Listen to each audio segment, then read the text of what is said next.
তোমার বউ তো বাপের বাড়ি গেছে, তার মা নাকি অনেক অসুস্থ, তো বাসাটা তো পুরোই এখন ফাঁকা, তাই না? কি সত্যি? সত্যি আমার বউ বাপের বাড়ি চলে গেছে? তাহলে তো বাসা পুরোটাই ফাঁকা। আমি এখনই আসতেছি বেবি, একটু দাঁড়াও। হ্যাঁ বেবি, সত্যি বাড়িটা পুরোই ফাঁকা। এখন এ বাড়িতে শুধু তুমি আর আমি। ওকে বেবি, রাখছি, বাই।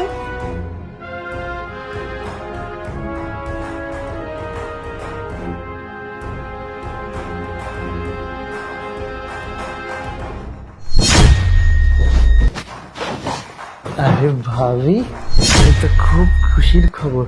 আমার বউ হঠাৎ করে বাবার বাড়ি চলে গেল, মেঘনা চাইতে বৃষ্টি।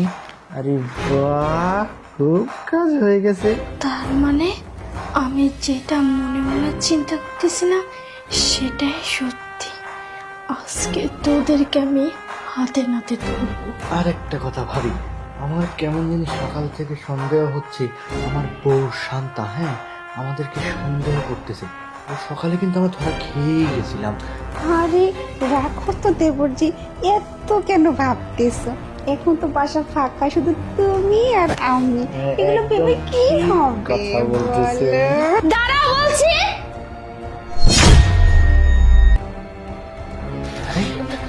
তুমি কি ব্যাপার? আপনি না বলছেন ও বাবার পাশে চলে গেছে? হ্যাঁ, আমি বাবাকে মিথ্যা কথা বলছি যে আমি বাবার বাড়ি যাচ্ছি। যদি মিথ্যা কথা না বলতাম তাহলে তো এত কিছু জানতেও পারতাম না, দেখতেও পারতাম না। সকাল থেকে তোমাদের দুজনকে না আমার সন্দেহ হয়েছে। যখন ওখানে চাদর গোছাচ্ছিলে তখনই দুইজনের আচরণ কেমন জানি ছিল। নয়ন, তুমি না অফিসে ছিল, ভাবির একটা ফোন পেয়ে বাড়িতে চলে আসছো ভাবির সাথে পরকীয়া করার জন্য। কি বলছো তুমি? সব কথা ঠিকভাবে বলো। তুমি যেটা ভাবতেছো না সেটা ঠিক না। চুপ!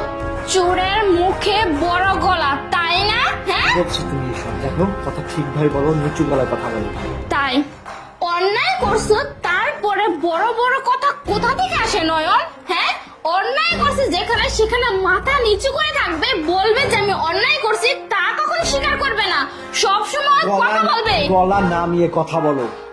একটু বেশি বকবক করতেছে না? তাই বেশি বকবক করতেছি, কি করবে তুমি?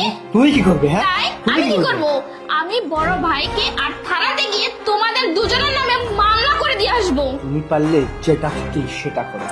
এই যে ভাবিকে নিয়ে আমি চলে যাচ্ছি, তোমার যা খুশি তুমি তাই করতে পারো। হ্যাঁ, যাও। তোমার মতো ছেলের সাথে আমিও আর সংসার করতে চাই না। আমি নিজের ইচ্ছাতে তোমাকে ডিভোর্স দিয়ে দিব।